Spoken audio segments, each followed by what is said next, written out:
You're listening to Death in Westminster, a podcast from Novara Media, produced by Planet B Productions. Episode 2, The Island. I've got to stop you right there. I like you a lot already.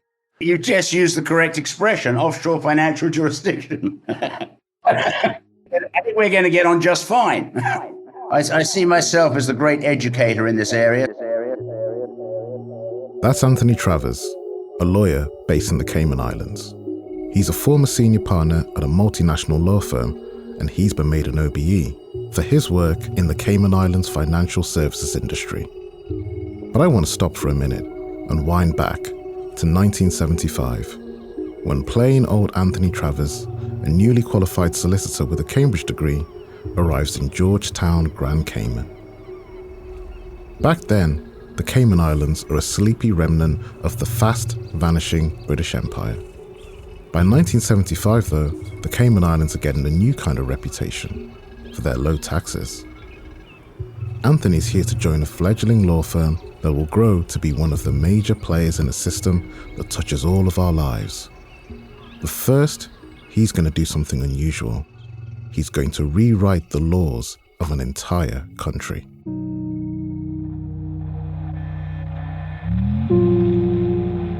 Welcome to episode 2 of Death in Westminster. I'm Kojo and I'm investigating the death of Julia Ramesh, who died homeless on the doorstep of the British Parliament in Westminster, London in 2018. I want to know how someone like Julia could die homeless while surrounded by more empty homes than anywhere else in the country. Homes owned by some of the world's richest people. Last episode, we learned how London has become unable to provide shelter for those who need it most. But we also saw how the problem is made worse by complicated laws that allow money to be moved in and out of the city. You didn't even know where to go beyond a shell company registered in the Cayman Islands or somewhere. I wanted to find out more. My questions have taken me thousands of miles away from Westminster to a sunny paradise on the other side of the world, the Caribbean.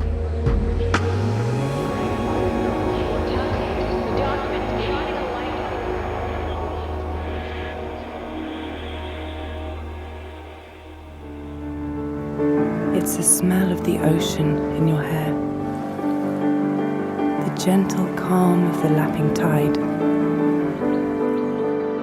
It's all these things and more aside. Find your perfect escape in the Cayman Islands.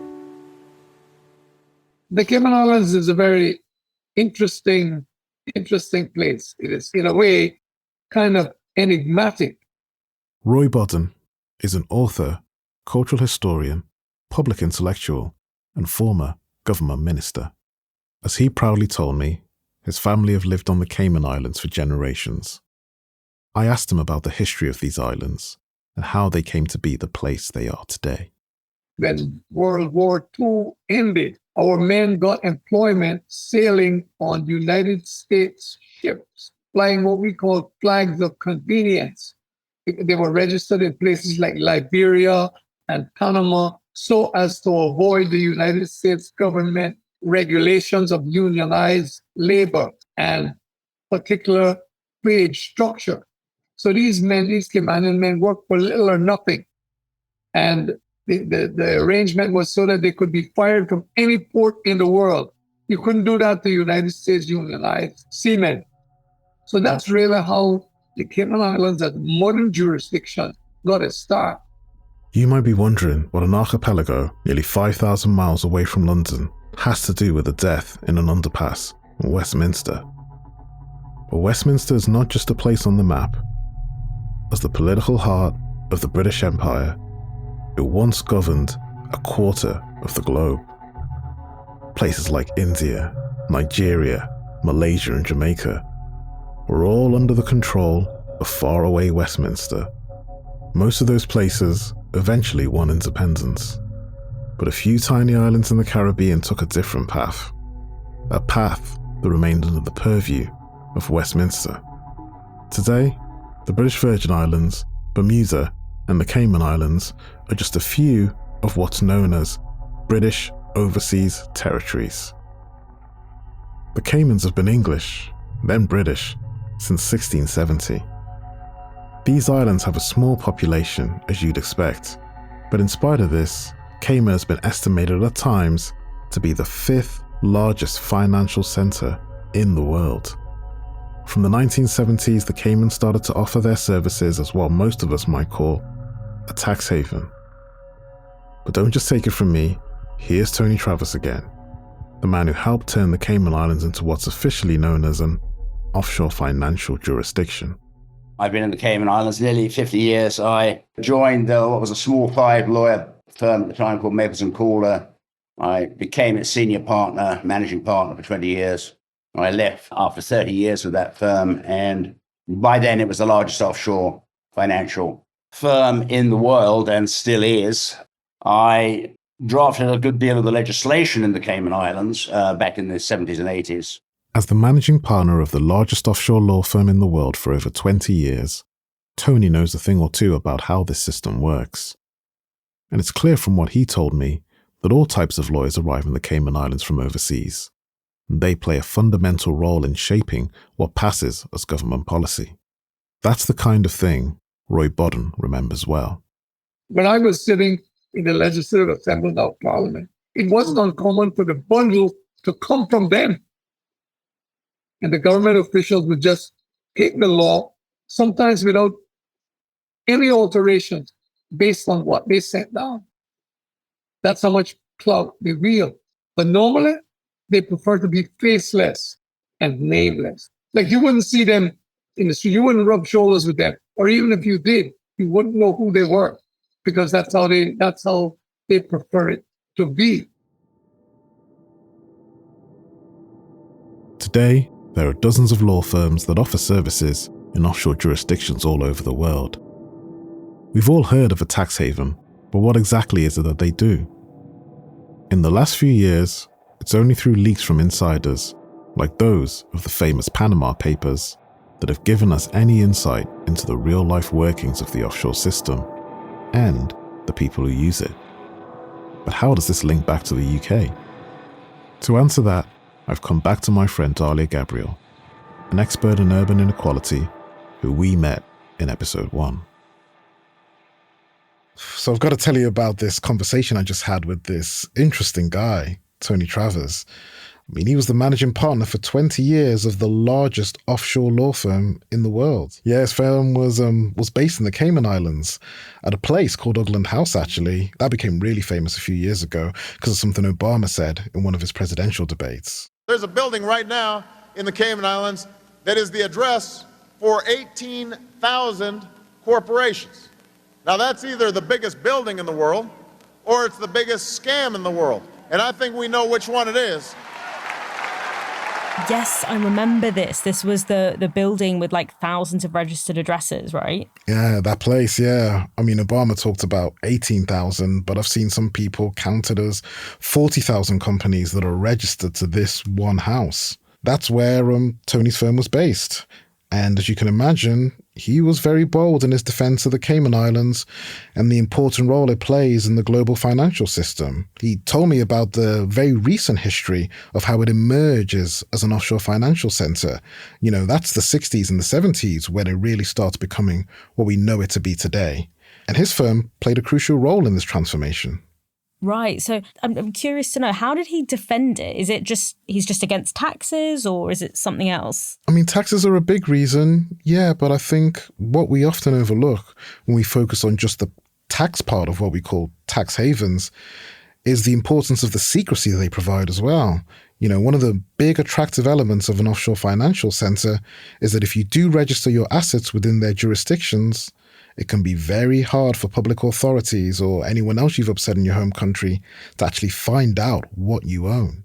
Right. And this is when it comes back to this question of democracy and transparency. If you have these super wealthy people wanting to hide this kind of money. Now, you and I don't get to hide how much money we have. We have to report it every year to HMRC. But after a certain level, those rules change. I mean, the rules evaporate essentially. And I mean, I've watched enough Real Housewives in my time to know that when it comes to, say, divorced men, they like to hide their money. But then there's that question of hiding money from the state, and that has more wide-ranging consequences. Yeah, no, absolutely. People want to hide money for all types of reasons. They might want to hide assets from business partners they've upset, hide assets from creditors that they owe money to. You know, they might want to be a politician and present themselves as a man of the people, but then hide the money that they actually maintain outside of the nation state. And it's a very watertight system. Yeah, I mean, the only way that we've really got to find out about the type of assets that are registered in places like the Cayman Islands are through leaks of people on the inside. You remember the Panama Papers? Yeah, that was this leak of 11 million documents that detailed assets and interests that are registered in offshore jurisdictions all over the world. Yeah, so really, I mean, the only reason that we know the very little that we do know is because of a couple of rogue lawyers in these offshore territories who decided to spill the beans for whatever reason. And that's not an easy decision to take. I mean, the lawyer in the Panama Papers example, they talked about how they felt their decision put their life in danger, but they felt they had to do it. They felt they had to do it because of income inequality. That's the reason that they gave, because they thought they could see how the offshore system was impacting vulnerable people all around the world, people like Jula.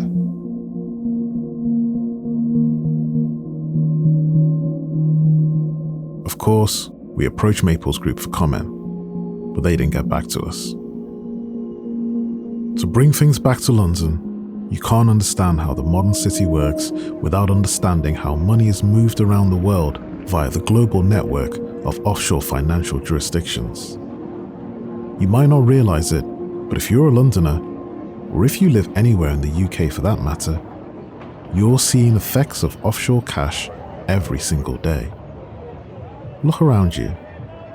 Your local cinema, your favourite cafe, that pub down the road, that brand new shopping precinct in the centre of town.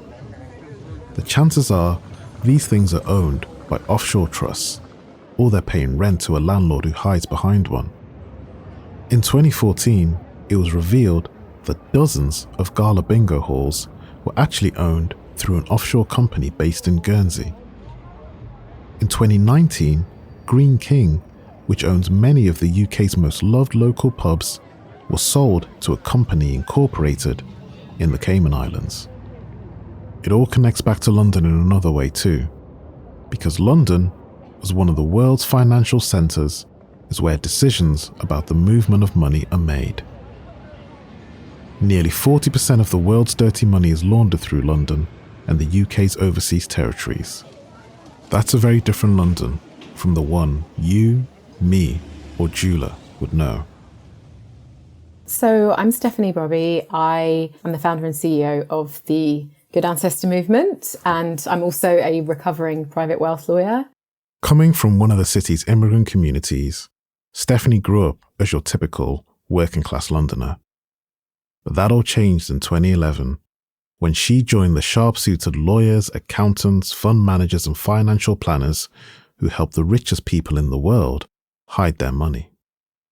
Private wealth lawyers are part of the broader kind of machinery that surrounds the private wealth industry, wealth management industry.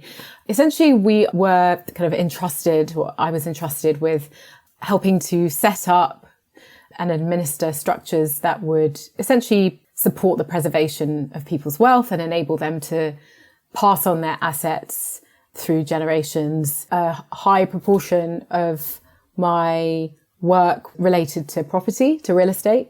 So whether that was putting it into trust, taking it out of trust, or passing it, making a gift. One of the best ways to stash cash is property. And one of the best places for property in the world is Westminster. The borough is home to Monopoly board favourites Park Lane and Mayfair, and other upmarket neighbourhoods like Belgravia a haunt of politicians past and present. Would you pay £30 million to live in one of London's most exclusive garden squares? This is Chester Square, located right in the heart of Belgravia. It's lined with over 100 grand white stucco townhouses, with average home prices around £8 million, and the highest hitting a jaw-dropping £30 million. Mick Jagger, Margaret Thatcher, and the former Chelsea FC owner Roman Abramovich have all called this place home. Developed in the 1830s by the Grosvenor family, it's pure old money prestige. So if money wasn't an issue, would you pay £30 million to live in one of London's most exclusive garden squares? Today, property investors from around the world are attracted to Westminster because of the UK's reputation as a stable and secure place to do business, and because of the lawyers who can help them do it. As Stephanie soon discovered, this often involves taking property in Westminster and transferring ownership to this strange and documented region of the map known as offshore. Offshore territories, and particularly the British offshore territories, are fundamental in creating this financial architecture, essentially, that kind of shelters the wealth of people that may have created that wealth illicitly. So owning properties through structures where the information would really stop at who owns the shares in this company. And typically it would be another company, right? And so it then becomes very difficult to ascertain, well, who's the actual owner here? When she became a private wealth lawyer, Stephanie learned about the many tools available to billionaires who want to minimize or completely eradicate their tax bill. She learned about the process that turns a detached 4-bedroom house in Belgravia, Park Lane, or Mayfair from a potential family home into an item on a balance sheet. The house physically remains in London, but with a little clever legal manoeuvring, its ownership can be hidden away. I mean, there would be generations of people that would have bought property through offshore companies. These can be very complex arrangements with multiple trusts, multiple companies, and it's all to sort of kind of distance, to create distance between the actual owner of the property and who is presented to be the legal owner. When I was still in private practice, you could essentially turn an asset like a property in Belgravia, a house in Belgravia, into an offshore asset by owning it through, say, a company in the Cayman Islands. For years now, I've been thinking and writing about tax havens. What do these complicated legal procedures have to do with a man dying homeless in a tube station in Westminster, London? I caught up with Nicola Shaxson, an investigative journalist and campaigner whose work examines the answer to that very question. I'm Nicholas Shaxson. I'm the author of Treasure Islands, a book about tax havens. So Nick, what exactly is a tax haven? You use tax havens to escape rules you don't like at home. It's going across borders to escape rules. You can escape tax laws. You can escape criminal laws. You can also escape financial regulation. You know, a billionaire who owns a big company that makes extensive use of roads and public infrastructure and healthy and educated workforces and things like that are paid for by governments and taxpayers, but they can use tax havens so that they don't have to pay any of the costs. So they're shifting the costs onto other people's shoulders. Some of what happens in tax havens is illegal, some of it is not illegal, and some of it is in a kind of grey area. But you basically have the richest and most powerful people and corporations in the world being able to choosing to subject themselves to rules and laws that are much lighter, much less onerous, and taxes than the rest of us. So it's kind of creating a utopia for a very small number of people, shifting all the costs and the risks and everything else onto the rest of us. And how did this all get started? There were just a few kind of buccaneering individuals came out to places like the Cayman Islands and Bermuda and the Bahamas, and they had knowledge of offshore trusts and tax law and things like that. And they started saying, hey, if you write your legislation in this way, we can attract money from these people. These islands were, at the time, in terms of the civil service, there was very, very little knowledge. Suddenly you had these people flying in, these expensive lawyers with legal teams flying in with these very complicated suggestions for writing new laws to attract the money. And, you know, for example, they'd come in and write a secrecy law that would say, you know, if you create this legislation about offshore trusts, then it's going to be impossible for the forces of law in order to penetrate them to find out what's going on. And if you do that, then a lot of criminals are going to come and bring all their money here, and we'll earn some fees, and it'll be good for us. Cayman, Bermuda, the Bahamas, all of them were or still are British territories, right? So was it Britain that actually originated the concept? It wasn't only British tax havens, but British tax havens were right at the forefront of this. Okay, so illegal activity, money laundering is one set of problems. But lots of people who use tax havens are using it to move legit wealth, or at least wealth that the law says is legit. So what's the problem with that? These places, they like to claim that, we're sort of contributing to a load of investment around the world. No, this is investment that was going to happen anyway. But what they're doing is stripping out things like taxes and laws to benefit the investors and the richest people. So they're not contributing to investment and growth. They're just redistributing wealth. And that redistribution is going upwards. So it's going from poorer sections of society to richer sections of society. Not everyone agrees with Nicholas. Anthony Travers was very keen to defend the reputation of tax havens, which he thinks have been unfairly criticised, particularly in the wake of the Panama Papers. We have a higher standard of verified documentation than any other country in the world. I mean, we blow the UK away in terms of our verified documentation, and the US, of course, is a very bad joke. So if there's really no illegitimate activity taking place in the Cayman Islands, what exactly goes on there? I asked Anthony. What we're doing in short terms is providing structures that conduit international capital flows. They pass them through into the jurisdictions where investments are made. But if it's just about making investments, why go to a tax haven at all? There are 2,000 kidnappings a year in Mexico City alone. If you add up the whole of Latin America, it is a grotesque industry. Home invasions, kidnappings, and you don't really read or hear about this in the UK press. So wealthy people, particularly from South America, where the crime levels are very, very high and there is widespread violence, those individuals are highly protective of identity. They may not be doing anything wrong, but they simply don't know what criminals are monitoring them. They simply want privacy and security, and they don't want their names blasted all over expensive properties in the Nash Terrace in Regent's Park or wherever else in London these wealthy foreigners buy property. Probably mainly in 3 London postcodes, actually, most of which are foreign-owned. I asked Anthony if he sometimes feels the Cayman Islands gets a bad rap. No, I don't sometimes feel it. I feel it all the time. No, I mean, it is a gross mischaracterization, and it comes about partly through ignorance, partly blame deflection. The problem is entirely in your jurisdiction. And you now have the equipment in the UK to find out who owns this $40 billion of real estate that you just mentioned, Kojo. You have the legislative equipment to do that. I just haven't seen any example in all my time. I've never seen an example of laundered money. Never seen it. Never seen an inquiry, never seen a prosecution. It's just this history of saying, no, we can shift the blame to the offshore jurisdiction, because actually it avoids undertaking any real scrutiny in our own backyard.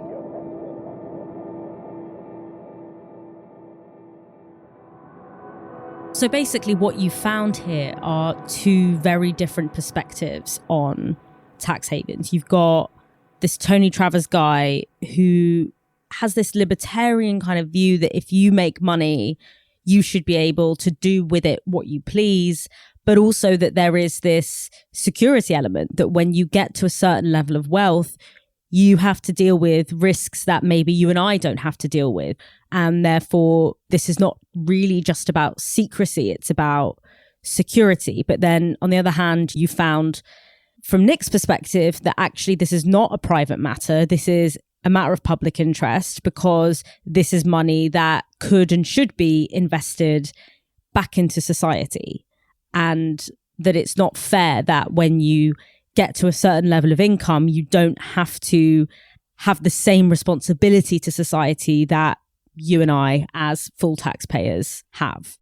To listen to Tony, Tony describes the role of offshore lawyers almost as life-saving. He talked about clients who face kidnapping threats because of the amount of wealth that they have, and they need to be able to protect their assets without people finding out how many assets they actually own.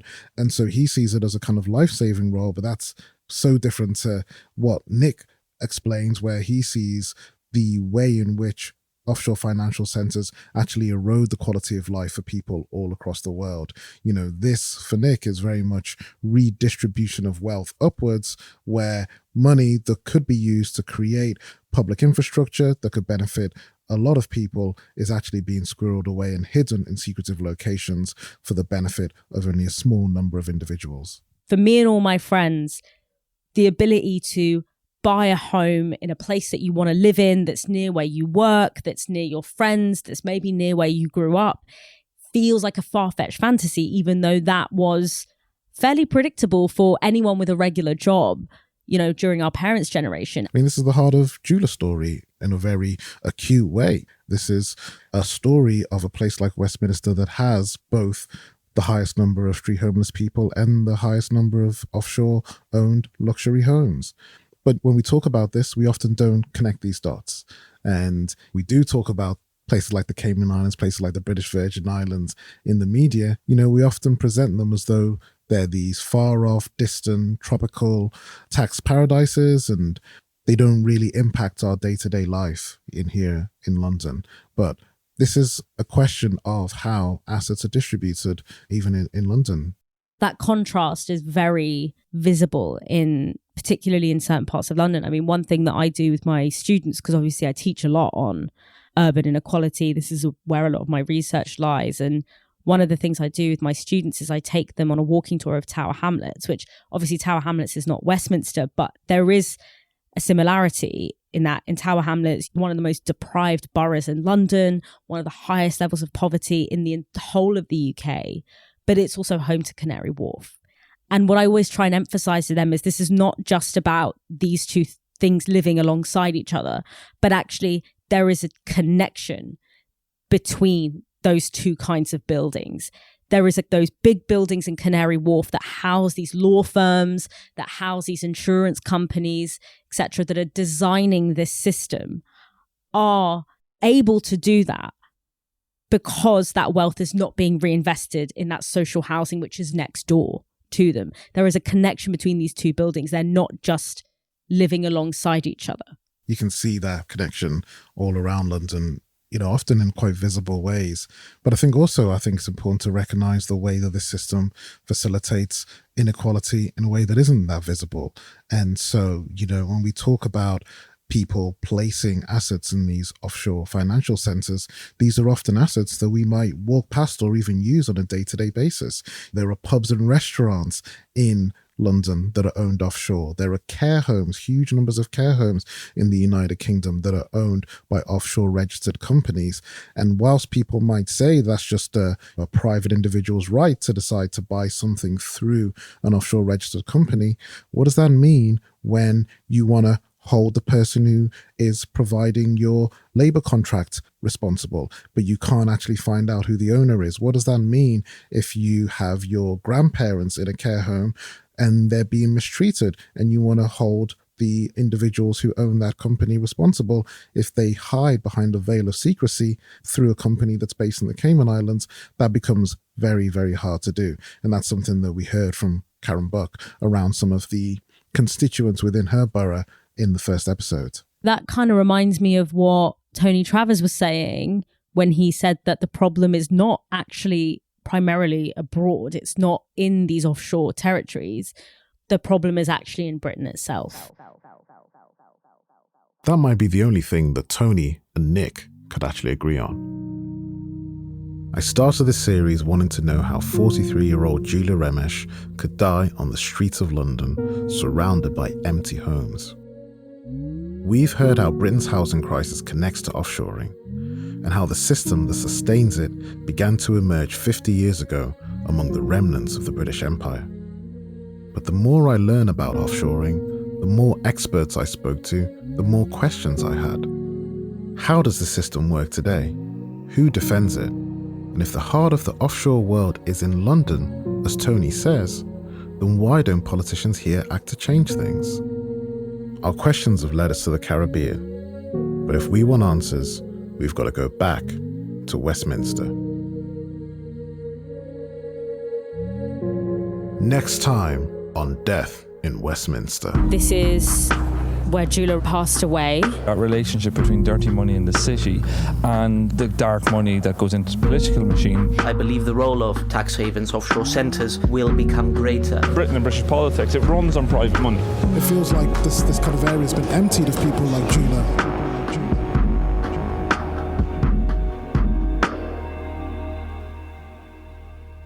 You've been listening to Death in Westminster, a podcast from Novara Media produced by Planet B Productions. If you enjoyed this episode, don't miss our live event, Dark Money, How Billionaires Destroyed Britain and How to Make Them Pay. Join us on the 19th of March at Earth in East London. The evening will be hosted by me, Dalia Gabriel, and Kojo Karam, with special guests Peter Gagan, Stephanie Brobby, and Faiza Shaheen. Tickets are available now from Dice, and you can find the link in the show notes.